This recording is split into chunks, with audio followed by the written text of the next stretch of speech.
Hey guys, welcome to Discover Movies. This is our first episode and we are excited to bring you along. Today we are talking about the Fallout show. My name is Joel and my co-host is Anthony. and we are excited to bring you our thoughts and opinions on this new show. So let's get into it. So, for me personally, I have a little bit of knowledge of the Fallout universe coming into the show. I've played all of Fallout 4. I played about half of New Vegas. So, I know that's not the whole show, but a lot of times that is what people have seen or have played nowadays, especially before going to see this show. Because a lot of people haven't really played Fallout 1 and Fallout 2. Those are like last gen games, which, an older generation. And this show, while it is pretty graphic and pretty gory, has, a kind of not a younger audience lean, but it does want to bring new people into the Fallout IP. Would you agree? I mean, yeah, any show like this, the goal is going to be get as many new people as you can. Also, just capitalize on an existing IP so you have less to think up yourself. Yeah. Thanks, Bethesda. And so, And yeah. Amazon. Well, yeah, I will say this is probably one of my favorite Amazon like exclusives I've seen in a while. I know I don't really like seek out like Amazon Prime exclusives, but just as a through osmosis or whatever, it happens to be an Amazon show. Like this is probably one of the better ones I've seen. Do you agree? I mean, kind of. I haven't really seen a lot of the bad ones. That's true. The first episode or two comes out, everyone's saying it's terrible. I kind of just don't see it. dip. The only I don't Amazon exclusives I've really seen are ones like Fallout that tend to have already been like, yeah, this is good. This is pretty good. Yeah. Take a watch. I would 100% agree with that. So, we're going to try to tell you our overall opinions of the show just right off bat. And then as we go on in this review, we're going to get a little more nitty gritty. Now, I will say this review will contain spoilers if you haven't seen the show. But this review has come out way after the show has launched. So, you guys should, if you guys have already wanted to watch it, most of you probably have already watched it and form your opinion. We're just trying to have a conversation and tell you about, pretty much, I wouldn't say Fallout new, but you haven't really played any of the games or anything, right? Nah, I think I played 4 for a grand total of 20 minutes. Fallout was not my Bethesda title that I followed. So, like, someone who is kind of well versed in it, and then a complete noob, and just our opinions, and get along for the ride, and let's get into it. So, for me personally, I thought the show was very entertaining and stuck pretty close to the lore of the games and from what I remember Fallout being. For me, the biggest strength of the show was how the Wasteland really came to life during the show. I thought the creatures, though little that they appeared, but when they did appear, I believe they were pretty faithful to what I remember from the games, and they added a lot to the Wasteland feel. Biggest strength was probably the characters for me. Okay. Mostly the ghoul. You can't hate the ghoul. Ghoul was good. But I think the characters were really well done. Got an engaging story I actually cared about. Well, most of them. I'd say that's probably what did it. The Wasteland was still done great, though. Yeah. Especially the creatures. Oh, yeah. The one that Lucy almost got fed to. That was cool. Oh, yeah. The finger monster. Yeah, that was pretty great. Yeah, Walton Goggins really did a great job playing the ghoul. I thought Lucy, really, who is the main vault dweller that we follow around the Wasteland, really grew into her role. It was, your classic fish out of water storyline that we've seen countless times. But in a pretty unique setting, you know what I mean? Like, nuclear fallout and, the annihilation of the world isn't the most original idea, but the way Fallout goes about it with having, the retro future aesthetic, which I personally super enjoy. I love the retro futuristic setting. I love just retro things in general. So being able to bring that to the modern day is always going to be my cup of tea and up my alley. And so with that being said, I thought that her being able to experience that fish out of water storyline was exemplified by the set designs. The costumes were great, all the vault suits and the Wastelander gear, and even that little makeshift town that we went to reminds me a lot of Megaton from Fallout 3, where they just kind of took different, huts and ships and shacks and metal and stuff and lean-toed it all into this, just like metal city, basically, from all the scrap that they were able to get. So, maybe some shortcomings you saw from the show that detracted from your experience. Pacing. Pacing? The Maximus was not that interesting in the beginning. Okay. Even in the end, he's definitely my least favorite of the main cast. Who is Maximus, for those who don't know? Guy with the Brotherhood of Steel. Okay. So he was with the Brotherhood of Steel faction. Yeah. Okay. His storyline just started out weird in how he got involved, how he became a squire, and it didn't pick up as much as following the ghoul, following Lucy. Even following Lucy's brother in the vault was better than Maximus' story. I would tend to agree. Now, Maximus did become a little more likable after like episode 4, but I don't think it was enough to really bolster up his storyline in order for me to like super enjoy. You know, I remember even when we were watching it, my favorite episodes were like the ones that we didn't. Well, Yep. he was in all the episodes, but the ones that we just didn't follow at all. Yeah, it was like episode 3 where he just wasn't touched on, Yeah, and it was one of the better ones. it was Yeah. because we were more focused on the Vault storyline, Mhm. Lucy trying to find her dad, and then the Ghoul trying to find Lucy, basically. Yeah. Who had the head? Yeah, his storyline just didn't. It wasn't as engaging. It was also the most predictable, I'd say, of the stories. Didn't just grab you. Whereas following Lucy with the head, or really following the ghoul and just seeing everything he's doing, and even learning his backstory was just it grabbed me at least. Awesome. And we'll go into their storylines a little bit more in detail later on, but to just as an intro to our thoughts and our emotions throughout the show, I thought the show was thoroughly engaging. The show did have some shortcomings, and there is one big lore change in this show that I believe will make Fallout fans a little upset, or at least confused, because I know Todd Howard has come out and said that this show is strictly canon, and that the events of the show are what happened in the Fallout universe. And so the direct contradiction, while you can roundabout kind of sort of explain it away, it doesn't,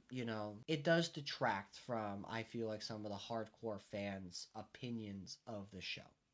And so for me, I would recommend this show. I think everyone should watch the show, whether you're a Fallout fan or not a Fallout fan. I almost think if you're not a Fallout fan, you would like this show even more, because the nitty-gritty details and the nuances doesn't really matter as much, and you're able to just enjoy this world that as a newbie you never explored, you've never really seen in the games and stuff like that. And so I believe the being naive helps you in enjoying the show. So we'll give you our final grades at the end of this review, but I definitely do think it's a recommend for me. Oh, yeah. I would definitely recommend it to people. Anyone who likes apocalyptic sci-fi stuff, definitely. I do agree. Anyone who isn't familiar with the franchise probably will like it more. But that also tends to be the case with a lot of live-action adaptations. Those who aren't familiar with any inaccuracies just don't care. So if it's good, Right. It's good. So now that we've given you a brief overview on how we felt about the show, let's get into more nitty-gritty, scene by scene, and really hone in on the aspects of the show. So let's start off with the positive, the things that we really enjoyed about this show. So let's start with world building. And as I referenced and mentioned in the beginning of our review, I thought the Wasteland looked amazing. It looked very authentic to what I remember playing in it as the show, where it's long in the game. I mean, it's long expanses of nothingness, in between settlements and cities and stuff like that, and how grueling everything is. I remember the ghoul had Lucy as kind of like a pet, or like a prisoner or a slave, and she was thirsty, and they saw a little puddle of water that she started to drink, and then she started to get radiation sickness, right? And those little things are what you have to remember is vital, but also detrimental to their existence, where simple things like water and food have immense amounts of radiation, because that's the whole point of the show, right? The show is after the Cold War goes wrong and nukes are dropped. And so everything has nuclear fallout on it, even canned goods. And like kind of going ahead to like kind of Easter eggs where it's like we had like Cram, which is the spam ripoff, and some of these other like Rad-X and Stimpaks, which are health things for in this Fallout universe, because again it is retro future. So what did you think about the overall world and the feel of the show? I mean, World building wise. Yeah, coming from someone who doesn't, hasn't played, Correct. I think they built it up well. How they slowly started revealing more aspects of the world, different aspects of different settlements, how like different factions like the Brotherhood work. I thought they did a good job world building, got a good feel of just everyone's kind of doomed. There's nothing good's going on. It's just let's see who can survive. I think they built it up well. Okay. All right, I agree. So piggybacking off of that, let's jump into like some of the characters. I know we've started to talk about how like the Ghoul is like a highlight character, where Maximus not so much, and like which of these main characters were compelling and interesting. I'll let you start this section. Which are some of the side characters for you that really like stood out? Well, I'll say main character wise that was compelling. Yeah, the two for me I was at least most interested in. Yeah. And their plots was the Ghoul, Norm, the main character's sister. Okay. Just because the main character's brother. Yeah, my bad. The main character was the sister. Yeah. I get it. No, it's my fine. bad. Into how it tied into the past and flashbacks, even with the Ghoul that we saw. I found him probably the one I was most interested in at least seeing where his story went. And then the Ghoul is just because he's badass. I'm not even going to lie, I'm a simple man. That fight in Philly, that's it. That's all I needed. His introduction and his fight in Philly, that was it. Favorite character, no more questions asked. Side characters? Yeah. I'm honestly not sure. Like, there were some interesting ones, but I don't think there's a side character that stood out, like, among the pack, honestly. I guess you could consider Norm a side character. Like, kind of. He's kind of, yeah. He's like... I wouldn't say side exactly, but he's like maybe like second tier main, to where he's not one of the three main. Yeah. But he's too pivotal to where he is pretty. He's still a main character. He's just not necessarily as we don't follow him, and he's not as a main character as like the Ghoul or Lucy. I can definitely see your point. I would agree with basically almost everything you said. I will give a small shout out to Lucy. I know a lot of people found Lucy, from what I've seen online anyway, kind of bland, which I kind of put in her strengths, right? Because you have to remember, they are brainwashed in this vault that like the world upstairs, because they're underground. So the world upstairs is fucked still. It's completely decimated. And there's not really much life happening. And if they are, they're just raiders and just insane people. She's out of this vault and seeing like her whole world and all everything she thought she knew just completely devastated, like wrong, falsehood, like lies, I remember a big plot point to that is when she walks and sees like the New Republic of California, the NCR, New California Republic, where because they were supposed to be the ones to bring government and order and peace back up to the surface, and seeing that a society like that has already come in, risen, and fallen before they've even come up, it shatters her whole world perspective.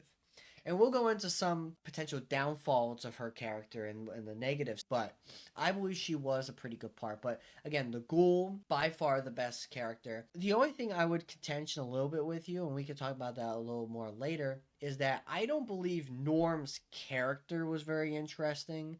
I just think the storyline he was a part of was more interesting than some of the other storylines that we've talked about. I mean, I can kind of see that. For me, a side character I believe stood out was Moldivers, which was who we later find out was the head of the NCR at this point, and was the one of the raiders who came in and basically tricked the vault that Lucy and Norm and their father, who we haven't really talked on, was eventually kidnapped. What was his name again? The father was... I don't even remember his name. Neither do I. It's because he was only in 2 episodes, really.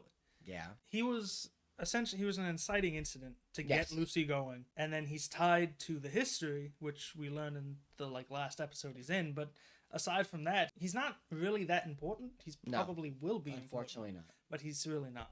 I'll say he was definitely like a damsel in distress. Honestly, yeah, kind Like of. he was like Peach that we needed to save from Bowser. Honestly, kind of. I'll say I don't know if I'd count Lee as a side character just because she's kind of like one of the main antagonists. At least she's in a weird spot. I would consider her a side character because she was only in like 4 episodes. She was in like half the show. I mean, true. It's more Now, granted, the role she plays. Yeah, her role is big, but I don't think her character is very big. No. That's why. But, Again, like we can debate on that, but I think she did stand out because for being such a small character, she has such a big impact on the story. That's why I think she stands out. And I thought her actress played the part very, very well. Oh, yeah. I'll say, there are 2 side characters, actually, that I at least enjoyed when they were on screen. I don't even remember their names. It's the shopkeep that Lucy first meets in the town. Oh, yeah, the disheveled woman. Yeah. Just I remember. Her reactions and kind of just revealing some things to Lucy. Like, Yes. This is not what you actually think. Correct. I thought she was good. And also the crazy guy who runs around with the tonics. Oh, he was the humorous. crazy doctor guy. Yeah, I remember. Thinking of side characters, those are the only 2 that I can think back and be like, yeah, I enjoyed while you were on screen the most, at least. Okay. Not amazing, but... Alright, so that is kind of an overview of how we feel about the characters. So let's go into like storylines. Now I know you mentioned before about how Norm's like his vault storyline, and that's where I want to start. The storyline of the 3 vaults. So in Vault-Tec had 3 vaults that connected together. Vault 31, 32, and 33. So the vault that we start out in and that we kind of focus on and our main characters are from are Vault 33. Yeah. That's where Lucy and Norm are from. And that is where they grow up. And their father was the overseer, Hank. We finally figured out what his name was. And so I believe that, for me anyway, I think the story of the vaults were the most intriguing for me. Because just figuring out, because Lucy was set to get married. Right? It was her time. It was her turn. She couldn't find anyone in her vault that she was compatible with. And so they started an inter-vault kind of connection, a marriage. Almost like an arranged marriage in an about way. Oh, yeah. Right? Because it's like her father arranged for her to marry someone in the other vault. So gotta diversify genetics. Yeah, and boiling it down to the most basic, that's an arranged marriage. Yeah. And so they do this whole hoo-ha, and she gets dressed up, and they finally open the vault door between 33 and 32, and the guy comes out, and he's kind of attractive, with long hair and kind of scruffy, but like, that attractive scruffy that women like apparently. And they're kind of jealous, and they have this big gathering, but this is when we start to see, like Norm starts to see that these vault dwellers from 32 are a little unkept. They're a little more disheveled than the people in Vault 33, and some of their vault suits are torn. Like they're long hair, kind of beards, unkept beards at the very least. And so, but the story goes as normal. They get married, they have a toast, and she goes back to her place with the guy and to get the devil's tango going on and stuff like that. And that's when kind of the shit hits the fan, and we find out that they're raiders and that Moldiver's group has infiltrated and somehow taken over Vault 32, and that's who the father was conversing with allegedly to arrange this marriage. And so, for that all to say that this storyline, once a big fight happens and they're found out and then they're killed, Lucy kills the guy with, was it just a knife? Maybe it was just a kitchen knife, and she kills him. I think the knife was the final blow, but there were other things she used during the fight. There were other household objects. Yeah, I'm pretty sure the knife was the final one. I like the line. He said, "This is still the best day of my life," even though he was about to kill her. I guess she was good. With all that, the cousin stuff. Really prepped her for it. That's a funny joke in the show. Not much to do in the vault. And with the DNA pool very shallow, everyone's kind of connected to everyone. But to fast forward to this Vault storyline, Norm, curious on what the hell happened in Vault 32, how they were able to be overrun, he sneaks into, the Vault after Hank, kills the soon-to-be husband or Nevada Pickles. Remember, that was kind of funny. He sneaks into the Vault and sees everyone dead. All the Vault dwellers are just skeletons. So this happened a decent time ago. And as this storyline progresses, he finds out, that the Vault Dwellers went crazy and that they suspected something in Vault 31 was happening, and they were like strangling each other. He sees corpses, with the hands around each other's necks, and he hacks into the Overseer's terminal, which he finds taped up to his chair. And he realizes that every Overseer for Vault 32 and 33 all came from Vault 31. And that's like the big reveal. And that was the most interesting to me. I love a good mystery. I love a good mystery movie, book, game, no matter what. I love solving a good mystery. And for me, loving the Fallout lore itself really was captivated, interested to see, because these vaults are specific to the show. We have not seen these vaults in the games at all. So having a new vault to experience, a new screwed up vault tech experiment potentially, was the most fascinating for me storyline by a long shot. Like, even over, what happened to the ghoul in the past life, before the bombs and after the bombs. And, well, if you don't know, ghouls usually are pre-war people who just turn into a ghoul because of the radiation. So the Vault, in my opinion, was the most intriguing story to me. How about you, Anthony? Do you agree, or do you have a different story that you are really positive on? I mean, I'll say, like, the ghoul's backstory I'm positive on, as it was, like, slowly revealed, but the Vault was definitely it was the one I was the most curious about seeing what happened, because all the other storylines, you just know how it's going. Like, Maximus' story, it's only going to go one of two ways, which it did. Lucy's story, unless they planned on just killing her off halfway through, you knew how that was going to end. So they were all kind of obvious. The only one that kept you kind of guessing was the Vault story, and how Norm and Chet, for part of it actually, just slowly revealing and figuring out this is what happened, this is the issues, and then big reveal at the end. Piggybacking off of that, how do you think the acting was? Now we talked about the characters and the story, but how do you think the actors actually acted? I mean, I think the acting was great. Like, I'll say Goggins, the guy who played the ghoul, I don't think I've ever seen him not act well, and he always plays like a more out there guy, so he's just got it down. I think Lucy's was solid. The only person's acting that I think was kind of weird would probably be Maximus, but I also don't necessarily think that's his fault. I think it's partly just the character itself.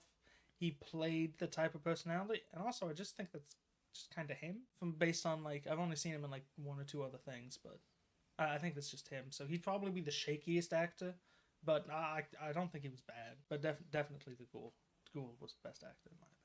Ghoul was the best, especially while he was the ghoul. I definitely have to agree with you. Goggins played the ghoul super well, and it really accentuated his acting style, like you said. Like, it was a part made for him. Like, on paper, he exuded, the same energy that what's his face from White Man Can't Jump, Harrelson? Woody Harrelson did for Zombieland.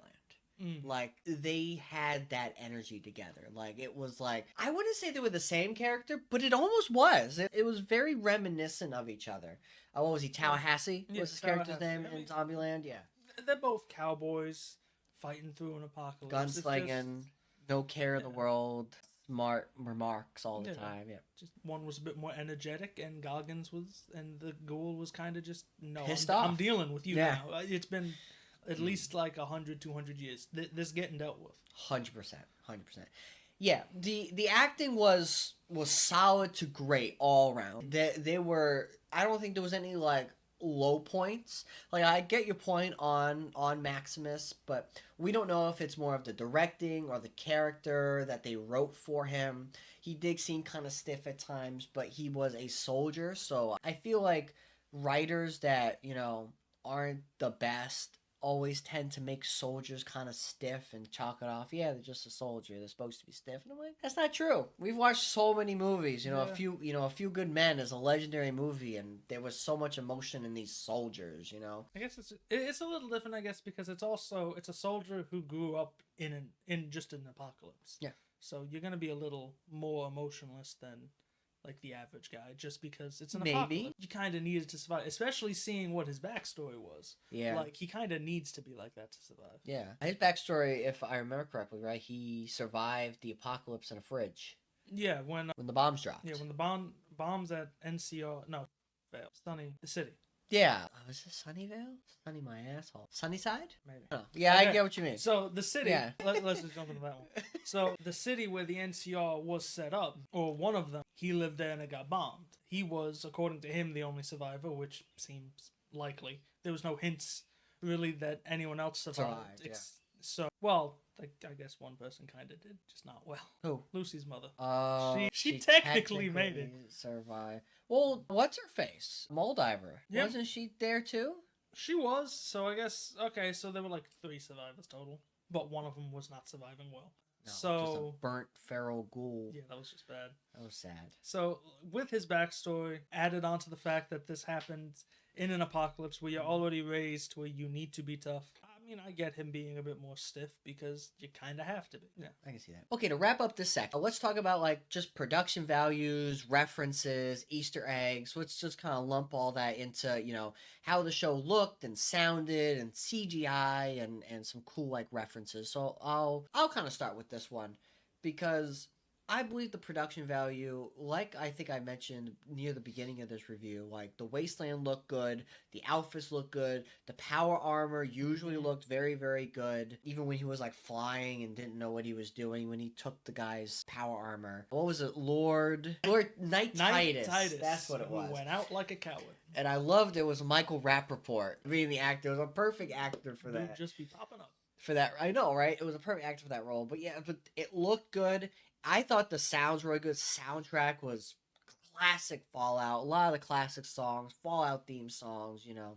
Especially Fallout 4 theme song was a lot. I love that those retro like 50s, 40s, 50s, 60s songs, especially in the 50s. That sound, you know. It's kind of unmistakable. And I thought all of that was almost like probably the biggest strengths of the show. It was very well made. You can tell they put a decent amount of money into it, decent amount of time, and a lot of it was practical effects, I've read. Most of it was not CGI, only to like fix up certain things, and of course the flying probably of the suit and stuff like that. But, a lot of the monsters probably. A lot of the monsters. But I was never taken out of it. Like there was never a point where I was like, oh, it looks like Fallout 1 graphics. Like what is this? No, they were all top notch. Like there was never a time where I thought it took away. It was definitely a positive.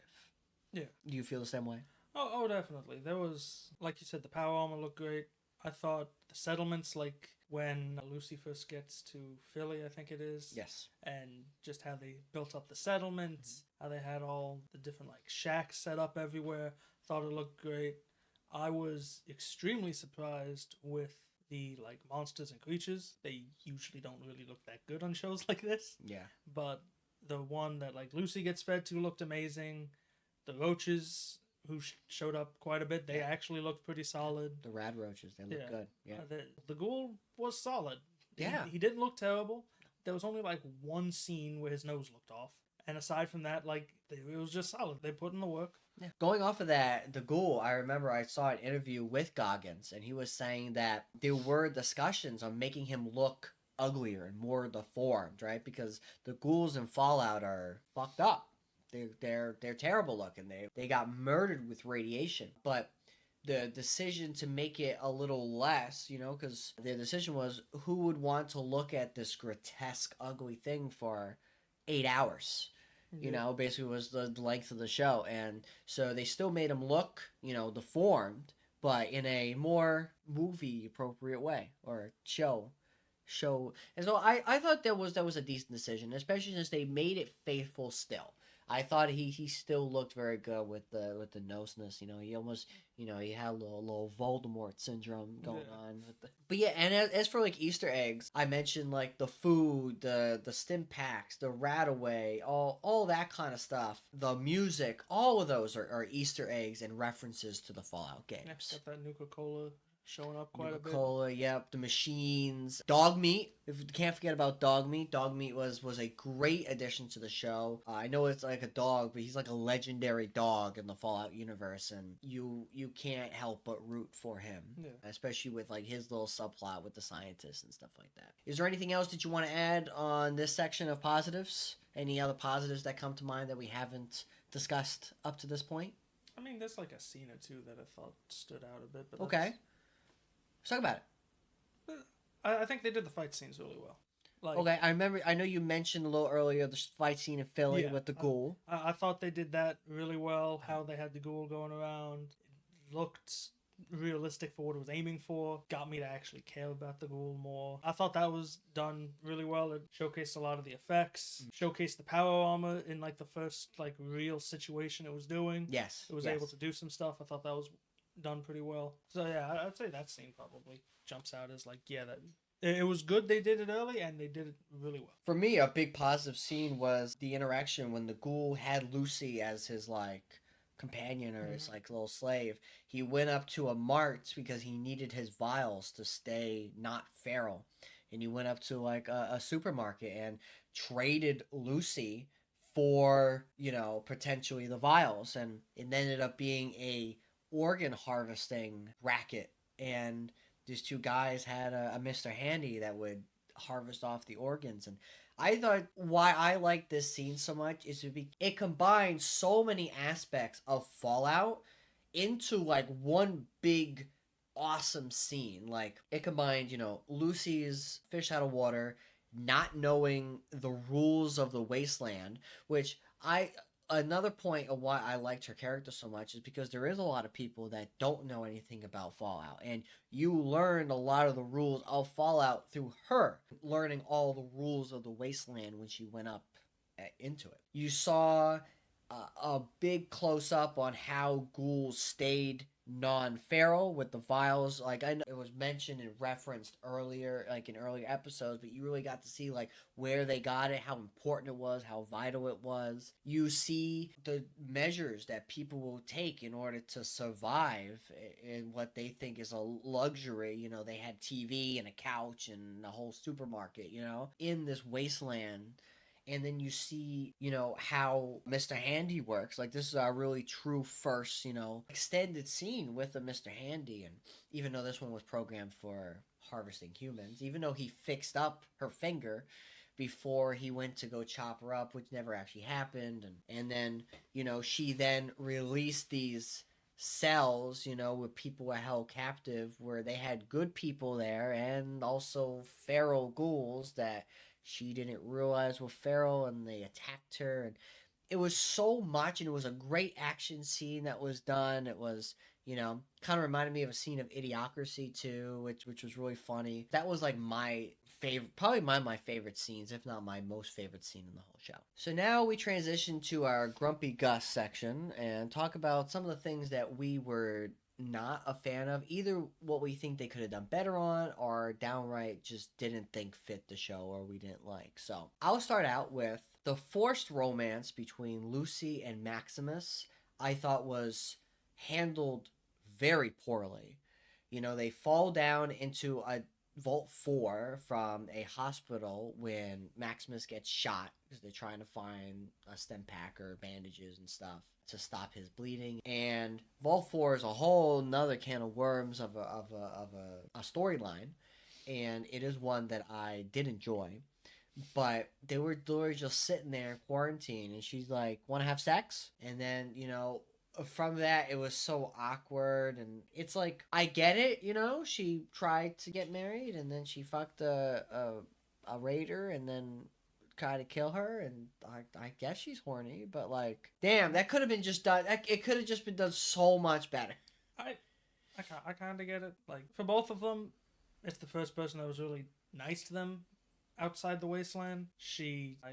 I mean, based on how she talked with a cousin, it seems like a lot goes on in the vault, but, you know, you're all related. Yeah. So it's okay, I like you, let's just do it. She probably didn't think anything of it. Also, like, you see the romance coming. It's not the most forced I've seen, but it wasn't really much time spent on it, and they didn't really spend much time together But that's usually how these situations go, sadly. I just thought it was super clunky and awkward, and it really did detract from that storyline to me. It's like, because Vault 4 was so weird and creepy and chaotic, and I feel like in this latter half of the season, episodes 4 through 8, maybe 5 through 8, a lot of things were introduced and ended, introduced and ended, introduced and ended, introduced and ended. And I think that's because the last 4 or 5 episodes all had different directors, where the first 3 episodes had the same director. And so I wonder if they felt like they needed to put their stamp on it, and so they had to rush some of these certain plot points that they wanted in the story, but they needed to end it because they weren't going to be on another episode. And so I felt like that really hindered the pacing. And that is probably my biggest negative with this show, and I think you alluded to that earlier, is pacing. Some scenes had a lot of energy, and even like the more like talky, investigative, like with Norm, it still felt a good pace. Yeah. But then when we went to like Vault 4, where you had pacing was all over the place, you know, because you had like the slow brooding, ritualistic, naked tribesmen of the Outsiders doing their thing, and you know, Maximus living the life of luxury, and those kind of all dragged on. But then the really cool part was she went to the Forbidden Floor, and that went by real fast, and we just like flew through that, which was the more interesting part where I wanted to see more. And what's funny is I liked the later episodes a little more than the earlier episodes because it had more happening, but I also feel like there were more negatives in the later episodes because now that we were doing more, I wanted more, and we were just kind of rushing through it, which I felt like, you know, this 8 episode, you know, now we're in these shows, you know, shows aren't getting 20, 25 episodes anymore. You're getting like 4 to 8, you know, and so I feel like they felt the pressure to squash all this in, which if you're getting a season 2 and you're bringing these characters over the season 2, I feel like it was unnecessary for some of the rush that they did on some of these storylines. Just to leave most of them open-ended, to not be even completed anyway, you know? And so I think those are my biggest negatives with the show, which do keep it from being like high tier for me. I still really like the show.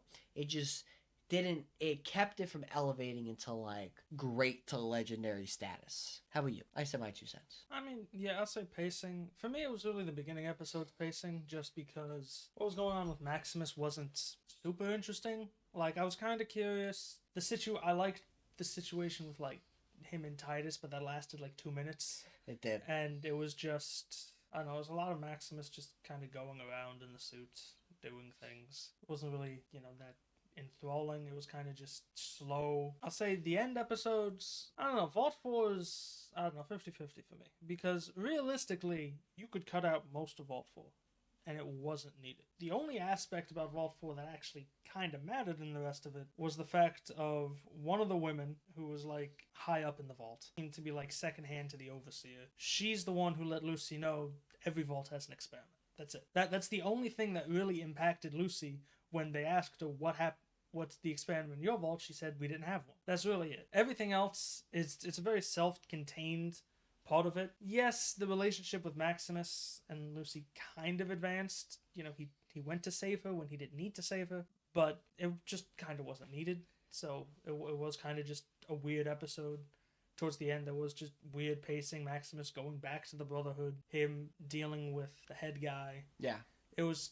Then the head guy, like, confiding in him, even though he kind of lied. I think the first 3 episodes, while boring, like you said, like, pace boring, again, the first episode, especially for people who don't know, a lot of them are setup, build up, you know, getting all this stuff, and you expect the payoffs at the end but when I'm liking the build up more than the payoff, that's a little disappointing.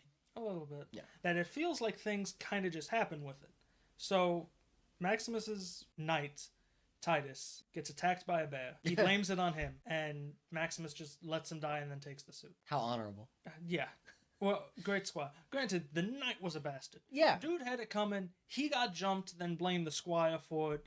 He ran away from a bear like a coward. Like, it's a whole thing. Yeah. But when the head guy finds out, like you said, he confides in him, and it's kind of just weird that it's, okay, so you let this guy die. You took his suit. You pretended to be him this whole time. You're just okay with us now. Like, you're okay that this just happened. You just take this at face value, since no one really seemed to trust him that much to begin with. No one even liked him among the cadets, except for his friend. They kind of just trusted. So it's kind of just weird how things happen. It also alludes to, it seemed like they all just knew Titus was a coward. Because when he said he died like a coward, that dude just wasn't even surprised. Not even phased. So, like, I get the issue, but I get the issue the head guy has with the Brotherhood. It just seems how the Brotherhood reacts to a lot of things is just weird. They felt kind of just happens. They felt underwritten. Sorry for cutting you off. Oh, yeah. The Brotherhood felt underwritten. Like, I wouldn't even be surprised if, like, years and years from now, the Brotherhood wasn't even supposed to be in season 1, and then they were like, everyone knows the Brotherhood. They have to be in it. And so inserted the Brotherhood in there. Because realistically, if you cut out the Brotherhood entirely, the show would almost not change. Right? Because the only scenes that we would see are the scenes with Lucy and him, which could have been her being a lone wanderer with like dog meat or something. He could have been replaced with a dog. And we would have had almost the same stuff except the forced relationship. I'll say, I disagree. If the Brotherhood wasn't in there, there is one major change. Okay. The only reason Lucy was able to get away originally is because Maximus held off the ghoul. The ghoul. So if the Brotherhood wasn't there, Maximus just gets the guy, and that's it. But you could have replaced anyone to stop the ghoul. Like, the people in the town could have been slightly more competent. I suppose. Right? Just slowing him down. But to be fair, also, that scene in Philly, while it was a great fight scene, it did drag on for a while. Like, Lucy could have gotten out of there much faster. They could have changed all that around. Well, I mean, yeah, the only reason it took a while is because the guy she was going to escort had his leg blown off. So, like, it... Which was funny. Oh, yeah, funny. I love how he just comes in shooting and he just doesn't care.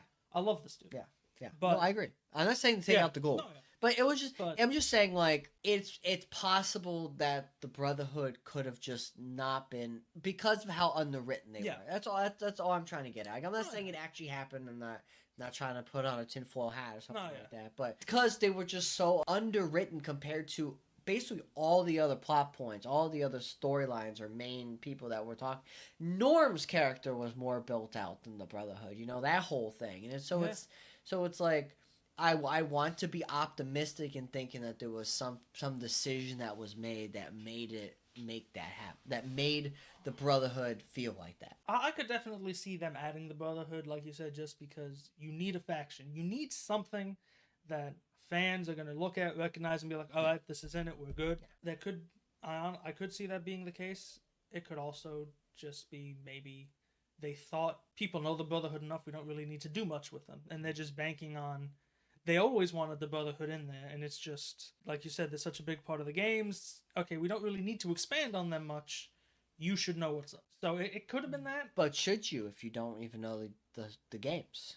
Well, yeah. It's if that's the case, it's probably, like I said, this is big if. It's just big if. They bank on established IP. People know the series. People know the franchise. They know the Brotherhood. Okay, we probably don't need to explain much. They explained enough to where I could follow, like, okay, this is what you're doing. It just, they were kind of just there for most of it.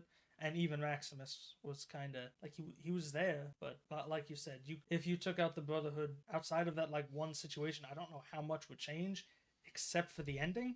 But based on what happened in the ending, it's almost worse that the Brotherhood actually showed up.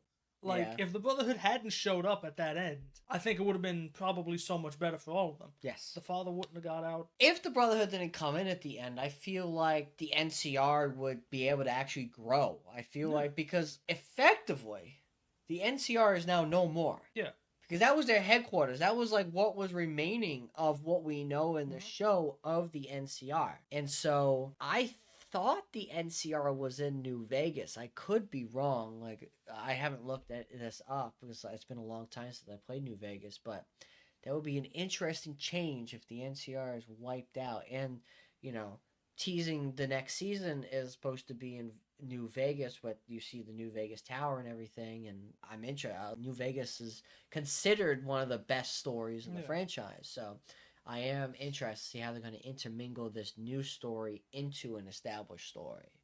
Unless they're going to say, yeah, this happened at a different time, which I feel like is what's going to happen. Well, I mean, the show, if I remember correctly, is supposed to take place not during the time period of any of the games. Yes.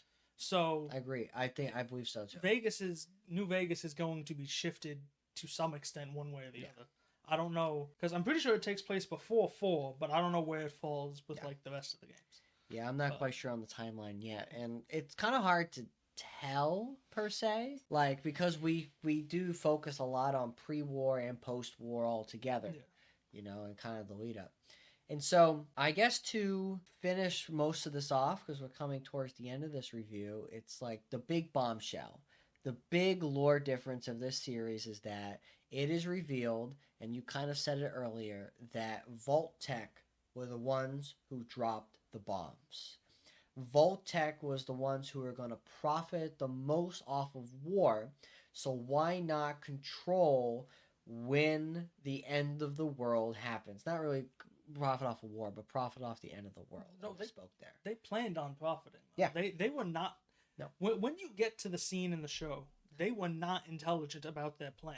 No. Talking about, let's do all these experiments to be these great people. We're going to take over after the fact. No, you're fucking not. Yeah. You did not plan this well. You were not just going to bomb the planet, experiment on these people, and take over. Especially if you look into what some of these experiments were. This was a terrible plan. Yeah. And clearly none of these people thought out the end result. No, you're not taking over the world. Yeah. You're going to get killed when you come out your vault. Like, terrible plan. Terrible. And this is in direct contradiction of the knowledge that the Chinese dropped the bombs. That was the original lore, that China were the ones who dropped the bombs first, and then the whole world responded. And so you could kind of roundabout explain it away-ish. Like, Vault-Tec could have persuaded the Chinese government to drop the bombs, so then in theory China did launch the nukes first, but it was because Vault-Tec either infiltrated or gave them a deal that they could not refuse or whatever, because that's not explained. It just drops that bombshell, and then we go straight into, let's separate kids from their parents and kill the parents and breed these super kids, or see what happens when some people wear red and some people wear blue. I believe that was one that was mentioned, and there was a couple that stuff like that. And terrible plans. Terrible plans. So at the end, we realized that the experiment that was happening, because you mentioned earlier that Lucy didn't think any experiments were happening. Mm-hmm. What was the experiment in 31, 32, and 33 was that Vault 31 were all the original Vault-Tec employees, admins, whatever, however you want to say it. It was Hank's program. Yeah. Hank's execs or whatever you called it. Yes, Hank's execs. And so they were all cryo-freezed or whatever you want. They were all frozen until it was time. And that's why every overseer for Vault 32 and Vault 33 with the jingle in times of need. No. There was some slogan where something like, vote 31. Yeah, like in times of crisis, vote 31. There was some like motto. Yeah, it was that they'd just been fed through the generations to know. And so, which coincides with what we learn about. We do learn that Hank got elected during a time of crisis. Yeah. So they could have definitely manufacturing crisis just to ensure vote 31. Yes, every single, what we find out is every single time elections were about to happen, a crisis was magically happened, like, and this one, when Betty, we talked briefly on Betty, I thought Betty was a good character. It really led us down the path. It led Norm especially down the path of distrust and stuff like that. Yeah. Magically, what was it? The water supply? Something happened with the water generator or the water converter or something like that? It's during one of the meetings. The guy came in saying it's not working. We only have a few months left. Yeah. And Betty gets elected. And magically it's fixed. Yep. And then magically within like a day or two, everything in Vault 32 is cleaned. Somehow. because there's no one in Vault 31. We see that now. There's just a bunch of frozen bodies and or empty tubes. And, you know, the brain in a jar on a Roomba. Yeah. Because that's a thing now. Because that's the thing. That's funny. Yeah. I like that. Got, and it got is trapped by a boom. Well, one of the main, like, villains, if you want to call it, in Fallout 3 is just a big brain in a tube. Much bigger. And he controls all, like, the little automated Protectrons and stuff like that. But I like that that's a reference to that, and there's probably other references in other Fallout games. And so, yeah, this is a good show. With all those pluses and minuses that we believe about the show, and we highly encourage you guys to go watch this show and tell us in the comments below what you thought. If you've already watched it, if you're about to watch it, tell us what you thought, or things that we didn't have time to cover in this review. There are tons of things that we could talk about the show, like everything that happened out in the Wasteland. We didn't really talk about, like the whole subplot with the scientists and the thing in the brain, which was the main fetch quest. It just wasn't as interesting for us to talk about. But if you guys want us to do an episode by episode breakdown of Fallout Season 1, let us know in the comments below. You'll let us know that you enjoyed this video if you hit that like button and hit that subscribe button. Because if we do make that video, you will be notified and be the first to see that review. And I'm very interested to see where Season 2 leads. So, thanks for watching, guys. We greatly appreciate it, and we'll see you in the next review. See you later.